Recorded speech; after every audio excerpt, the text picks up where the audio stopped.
რომელიც ეხლა იწყებს ლაპარაკს ისეთ რაღაცებს, რაზეც აქამდე მალავდა. მაგალითად უკვე მოწოდებები იმაზე, რომ ის რეაქცია, რომელიც თქვენ გიდათ რუსეთის ოკუპირებულია. და ამიტომ მომეც ჯარი რომ გავათავისუფლო. ანუ პარალელურად ის, რომ რუსეთს დიდი წარმატება ჩვენთან არ მიუღწევია და ჩვენ გაცილებით 10-ჯერ მეტი რუს ჯარისკაცი მოვკალით, ვიდრე ყავს მსხვერპლი. ანუ ეს ნარატივი ხო იყო ამდენ წელიწადში რა, რომ ბებიები იმის კომბოსოს წნილის ქილებით აგდებენ და სულდრო. არა, მოხდა პლუს მოწამლული კარტოფილის ღოზელები.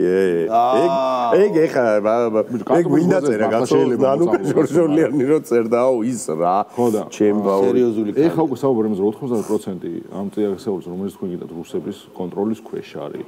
საუბარი იმაზე, რომ დახმარება რომელსაც შეგვიყვნენ იმის ნახევარი არის მოსეული 70 მილიარდი მოტეხილი. საუბარი იმაზე, მაგალითად, რამდენად ის ზენესკი იმის თქვა, რომ ამერიკამ ძალიან ბევრი ფული იშოვა ჩვენ ომზეო. ძალიან ბევრი ფული იშოვა ჩვენ ომზეო. და ის რა ქვია, ბაიდენს რო დაარტყა. რო ის ბაიდენიო და ის რო მაკრონი რო შეხვდნენ, ისე პუტინი რო შეხვდენო, რაზე ილაპარაკესო მაინტერესებსო რა ორი წლის წინ. ეხლა რომ ტრამპი და პუტინი ლაპარაკობენ და ამათ რო ფეხებზე რო კიდია ეს რატო აინტერესებს? იმიტომ რომ წავიდა ბაიდენი. მოდი ეხლა ჩვენ გავუშვათ ჯიგარი ხაბეიშვილი, რომელიც დაუპირისპირდა გახარიას